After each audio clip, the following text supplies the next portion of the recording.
धुआं ही धुआं है शहर की सड़कों की राहों में, दिल्ली सांसें ढूंढती है अपनी ही हवाओं में। तो दोस्तों, आज मैं चंद्रपाल और आप सभी का स्वागत करता हूं चंद्रपाल ऑफिशियल चैनल पर। आज बहुत ही खास टॉपिक के साथ आप सभी के समक्ष आया हूं। दिल्ली पोल्यूशन क्राइसिस, जिस पर एक रिपोर्ट है। बढ़ते हुए दिल्ली प्रदूषण पर मैं गंभीरता से सोच रहा था और फिर मुझे लगा कि एक रिपोर्ट क्यों ना तैयार की जाए और देखी जाए कि कहां पर समस्याएं हैं और क्या सरकार द्वारा कदम उठाए जा रहे हैं। आपको भी पता होगा कि दिल्ली सरकारी मशीनरियों का एक तंत्र है। यहाँ पर सुप्रीम कोर्ट, यहाँ पर संसद, यहाँ पर विभिन्न प्रकार के प्रशासनिक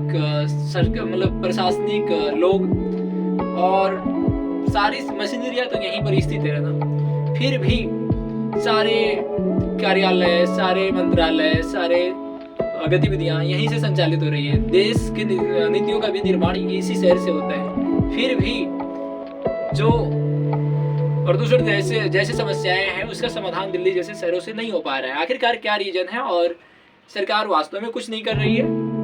क्या सरकार इसके लिए कदम उठा रही है तो क्यों नहीं सक्सेस हो रहा है? इन सब मुद्दों पर मैं गंभीरता से रिपोर्ट के माध्यम से बात करूंगा।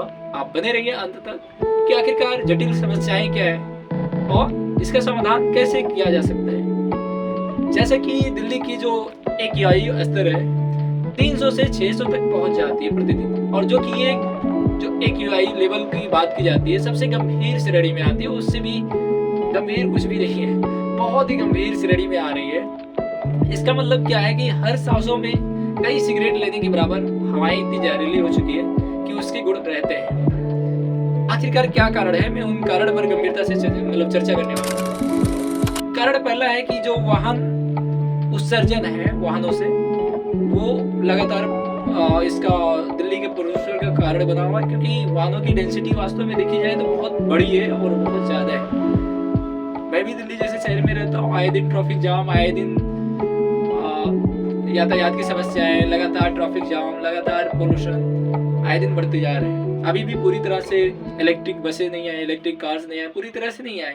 CNG भी चल रहा है, बट पेट्रोल और गैस का भी, पेट्रोल का भी बहुत ज़्यादा उपयोग हो रहा है, पेट्रोल डीजल का भी उपयोग हो रहा है, पूरी तरह से भी समाप्त नहीं हुआ है। हालांकि उस पर समाप्त किया जाना चाहिए और जो जैव ईंधन है उस पर पूरी तरह से नियंत्रण बनाया जाना चाहिए। जो इलेक्ट्रॉनिक ऊर्जा है उस पर फोकस बढ़ाए और उसको और ज़्यादा प्रोत्साहन दिया जाए। जो बसें, इलेक्ट्रिक बसें, उसके लिए स्टेशन चार्ज बनाया जाए, सारी चीज़ें की जाए। स्कूटी वगैरह के लिए चार्ज स्टेशन बनाया जाए, नहीं तो फिर कहीं भी कोई भी फंस जाएगा तो फिर उसको धक्का दे करके घर तक लाना पड़ेगा। तो ये सारे उपाय जब किए जाएंगे तो जो तंत्र है उसको मजबूत किया जाएगा, तभी समाधान होगा। पहला कारण मैं अगर बता रहा हूँ मुख्य, तो वाहन से उत्सर्जन जो है वो बहुत मुख्य कारण है। पराली जलाना, वास्तव में पराली का प्रभाव पड़ता है, तो किसानों को भी नई तकनीकी बताई जानी चाहिए। आगे औद्योगिक धुआं, ये दिल्ली जैसे इंडस्ट्रियल शहर में औद्योगिक धुआं तो लाजमी हो जाता है, परंतु उस पर भी शिकंजा कसा जा सकता है। निर्माण कार्य, इंडस्ट्री शहर जैसे क्षेत्र है तो जहाँ पर बहुत ज़्यादा निर्माण कार्य होता रहता है। भौगोलिक अवस्थितियाँ, ये बहुत अहम मुद्दा है कि जैसे दिल्ली मुंबई है, मुंबई की वहाँ पर भी इसी प्रकार से लोग डेंसिटी रहते हैं, आबादी है। मुंबई को ही भारत की आर्थिक राजधानी क्षेत्र कहा जाता है। आखिरकार क्यों है? उसके डेवलपमेंट के कारण ही है। वहाँ की हवाएं इतनी ज़्यादा पोल्यूटेड नहीं है। क्यों? क्योंकि समुद्र से इधर से हवाएं आई और इधर से सारा चल गया और बढ़िया से क्लीन इन्वायरमेंट मिल गया। लेकिन दिल्ली के लिए ऐसी स्थितियाँ नहीं है, तो कहीं ना कहीं भौगोलिक कारण भी इसके लिए जिम्मेदार है।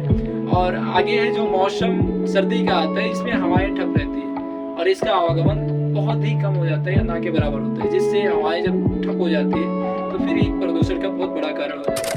आगे मैं दोस्त इसमें कुछ नोट डाउन किया जो डाटाबेस है, उसके हिसाब से मैं बोल रहा हूँ, क्या बता रहा हूँ। क्या प्रभाव पड़ता है? स्वास्थ्य पर भी प्रभाव है और समाज के आर्थिक और समाज पर और आर्थिक प्रभाव भी है।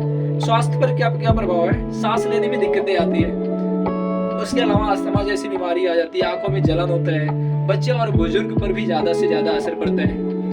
समाज में क्या प्रभाव है? स्कूलें बंद हो जाती है, लोग पोल्यूशन के कारण वर्क पर या जॉब पर नहीं जा पाते हैं और पर्यटन पॉल्यूटेड शहर रहेगा तो कोई भी नहीं आना चाहेगा, आप भी नहीं जाना चाहेंगे, तो पॉल्यूशन भी जैसे पर्यटन पर भी बहुत बड़ा प्रभाव पड़ता है, बिजनेस पर भी बहुत बड़ा असर पड़ता है, कोई वहाँ पर जा करके इन्वेस्टमेंट नहीं करना चाहता है। तो ये रहे प्रभाव।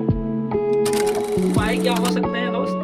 उपाय सरकार और प्रशासन के द्वारा भी बहुत कुछ किया जा सकता है, कुछ कठोर कदम भी उठाए जा सकते हैं, और हम और आप लोगों के द्वारा भी बहुत सारी गतिविधियाँ की जा सकती है जिससे दिल्ली जैसे प्रदूषण पर नियंत्रण पाया जा सकता है। अगर हम उपाय की बात करें तो अभी सरकार द्वारा अपनाया गया है कि जो निर्माण कार्य है उसको अस्थायी रूप से रोका जाए, रियल टाइम मॉनिटरिंग की जाए, मतलब वास्तविक डाटा दी जाए। कहने का मतलब कि क्या डाटा है उसके हिसाब से लोगों को तभी तो संचालन करने में आसान होगा और लोगों को सही जानकारियाँ पहुँचाने में आसान होगा। स्मोक टावर जगह जगह पर बनाए जाए। अभी मैं एक न्यूज देख रहा था, उसमें स्मोक टावर बंद थे, तो ऐसा ना किया जाए कि उसको बना दिया गया बट नाम के लिए और उसको बंद किया गया है, तो इसका भी व्यापक प्रभाव पड़ता है दोस्त। अगर स्मोक टावर बंद है और केवल नाम मात्र के लिए है तो फिर वो तो प्रशासनिक तंत्र की लापरवाही है, उसकी ढीली है या ढीलापन है, उसका मतलब उसकी मतलब क्या कहते हैं दुरुपयोगी उसकी व्यवस्था है, या इस प्रकार से मतलब लो व्यवस्था है उसकी बात अगर की जाए। पानी का छिड़काव किया जा रहा है, ऑड इवन वाहन नियम जैसे बनाए गए। ऑड इवन का मतलब ऑड डेज पर या ऑड नंबर वाली गाड़ियाँ एक टाइम पे चलेगी, इवन नंबर वाली गाड़ियाँ दूसरे दिन चलेगी। इसी प्रकार से ऑड इवन जैसे वाहन नियम बनाए गए। क्या कर सकते हैं? तो हम लोग भी बहुत सारे उपाय कर सकते हैं, जैसे स्वयं के जो यातायात साधन है उसका उपयोग ना करके पब्लिक ट्रांसपोर्ट का इस्तेमाल कर सकते हैं। दूसरा कार शेयरिंग मैं रिपोर्ट जब सर्च कर रहा था तो उसके दौरान मिला, तो कार शेयरिंग का सेंस ये है कि जैसे मैं पर्सनल अपनी कार से ऑफिस जाता हूँ, अगर किसी मेरे खास दोस्त यार का है उसी रास्ते में ऑफिस, तो फिर उसको शेयरिंग में कर लेना, मतलब अपने ही कार से एक ही कार से कई लोग को आवागमन में ले जाना, ये कार शेयरिंग का कंसेप्ट है, वो भी अपना सकते हैं। साइकिल मेट्रो वगैरह तो बंद नहीं किया जा सकता, इसीलिए आप निजी वाहन अपनाने के बजाय मेट्रो से साधन अपना कर लें यातायात, जिससे अत्यधिक गतिविधियाँ ना हो सके और पोल्यूशन जैसी समस्याओं का भी निराकरण किया जा सके। घरों में पौधे थोड़ा लगाएं, जैसे हरियाली बना रहे, पटाखों से बचें क्योंकि वो सारे पटाखे बहुत ज़्यादा धुआं देते हैं और जो धुआं होता है उसमें PM.25 और PM.10 के कण होते हैं और जो फेफड़ों के लिए बहुत ज़्यादा हार्मफुल होते हैं, तो इन सब कणों से बचना चाहिए। समुदाय स्तर पर क्या कर सकते हैं? प्रदूषण रिपोर्ट ऐप को डाउनलोड कर सकते हैं। रीजन ये है कि अगर हमको पता रहता रहे कि कहाँ पर कितना AQI है तो उसके हिसाब से वहाँ पर रहें ठहरें, तो इसीलिए जो ये रिपोर्ट है उसको तैयार कर लेना चाहिए। लोकल कचरा प्रबंधन, जो अपने स्थानीय लोगों स्तर पर कचरा का प्रबंधन बेहतर कर लिया जाना चाहिए, जिससे और ज़्यादा प्रदूषण में राहत मिलेगा। ये समुदाय स्तर पर कर सकते हैं कुछ चीज़ें, अवेयरनेस कैंपेन से ला सकते हैं समुदाय स्तर पर, एक समुदाय में जागरूकता फैलाने के लिए कि मास्क लगाए रखें और कंट्राडिक्शन के काम जो होते हैं, जो घर तोड़ाई का जो काम होता है उस पर भी थोड़ा कुछ टाइम के लिए रुकावट कर दी जाए। कब निकलें और कब घर के निर्माण के काम गतिविधियाँ चले, रात में चलना चाहिए कि इस पर थोड़ा अवेयरनेस फैलाया जाना चाहिए ताकि लोगों में जागरूकता बना रहे ये एयर पोल्यूशन के बारे में।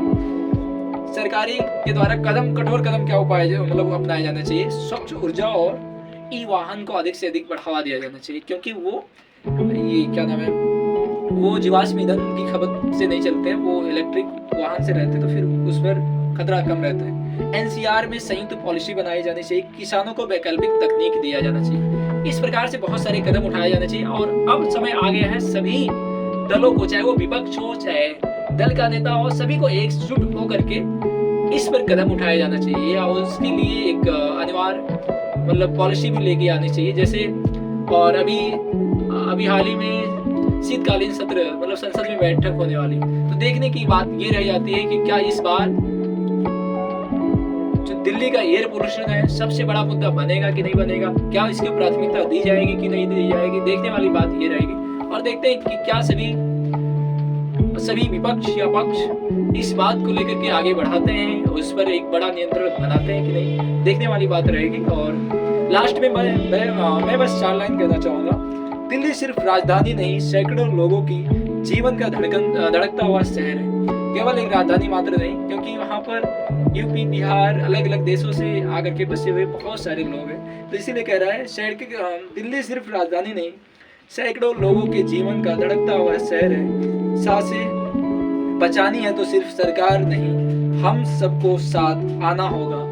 हवा बदलेगी जब सोच बदलेगी। हवा तभी बदल सकती है दोस्त हमारे, जब हम सबकी सोच बदलेगी, सरकारों की सोच बदलेगी, विपक्ष और प्रतिपक्ष सभी की सोच बदलेगी, तभी जाकर के इस दिल्ली जैसे भयंकर पॉल्यूशन शहर का स्थिति बदल सकती है। और ये हवा सांस लेना, हाँ क्या ही इस पर मैं रिपोर्ट बना रहा हूँ, बट सोच करके इतना दंग रह जाता हूँ कि सांस लेना दिल्ली जैसे शहर में दुर्लभ हो चुका है, जो कि जीवन का एक मूलभूत आवश्यक चीज है, आवश्यक। फिर मिलते हैं, ये बोल करके बहुत दंग रह गया कि बहुत बड़ी बात है। फिर मिलते हैं, बाय, टेक केयर, अपना ध्यान रखो, परिवार का ध्यान रखो, मास्क लगा करके ही दिल्ली जैसे शहर में चलो।